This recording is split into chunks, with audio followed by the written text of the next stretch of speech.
The second victim of Saturday's terror attack on London Bridge has been identified. 23-year-old Saskia Jones was a Cambridge University graduate. She's been described by her family as a funny, kind, positive influence at the centre of many people's lives. Let's go live to London now. CNN reporter Nina Dos Santo joins us. Nina, this is a tragic set of circumstances. What is the political conversation now around what we know as paroling those that have been jailed, paroling terrorists and getting out of jail early? Well, as you can imagine, this has become an intensely politicised issue over the last couple of days since two people tragically lost their lives there near London Bridge. Two young students or graduates who were working with the University of Cambridge specifically on a programme to try and help people shed the stigma of serious offences. So a lot of the people, attendees at this event, were actually out on licence themselves, just like this suspect, Usman Khan, who was convicted back in 2010 for terror-related offences. In 2012, upon appeal, that sentence was reduced to 8 years in prison, and he was effectively given parole, released on licence, but on stringent conditions about a year or so ago. That meant that he'd have had to wear a GPS tag and he'd have been closely monitored. The political conversation now is surrounding whether or not individuals like this should be allowed to be released early, and also what kind of monitoring was he receiving, what kind of monitoring should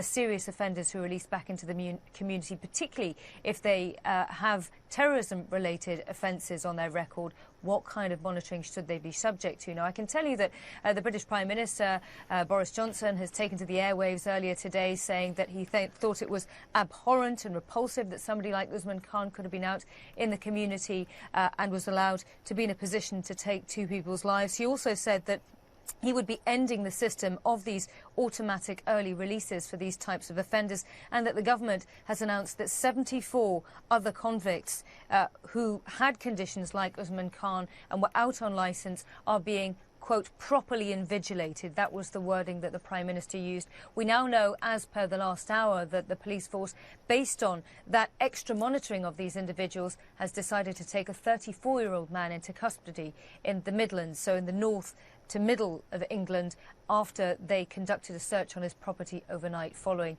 the events in London Bridge. Laura?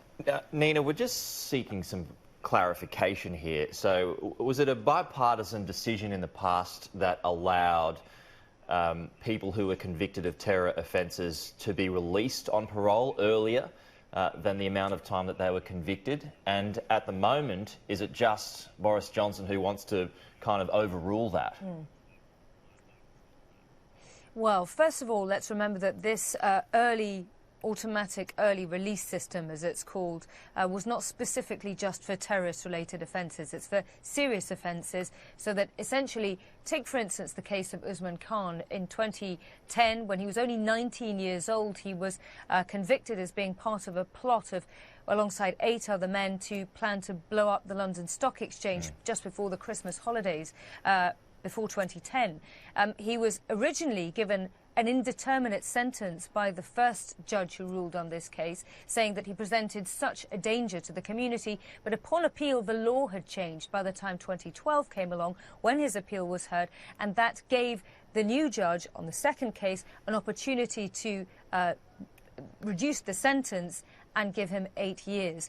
It is that timing between when a Labour government introduced the idea of ending these indeterminate sentences and when a Conservative government took over back in 2010 that is the real point of contention here. Labour says that the Conservative governments haven't done anything to repeal this law thus far. The Conservatives blame the Labour Party for, when they were in government, for being soft on things like terrorism. Boris Johnson, yes, using very much this as a political tool. Jeremy Corbyn, the leader of the Labour opposition party, saying, well, he believes that rehabilitation is the answer here. Rehabilitation of offenders particularly terrorist offenders, like, for instance, Usman Khan, while they are in jail and not leaving it until the last minute when they're actually serving the part of their sentence out in the community on licence, which is effectively what appears to have happened here, where this Usman Khan, according to his lawyer, tried to get access to rehabilitation services when he was in jail, but then later on ended up at an event like this, which was about rehabilitation, by the time he'd already been released, and therefore went on to maim and kill 2 people. All right, yeah. Thanks so much for the update. It is certainly a complicated picture, and just a couple of days out from election as well. And these sorts of things do tend to, they do become politicised, and they do tend to favour whoever is in government at that time. So, interesting. We'll see. Yep.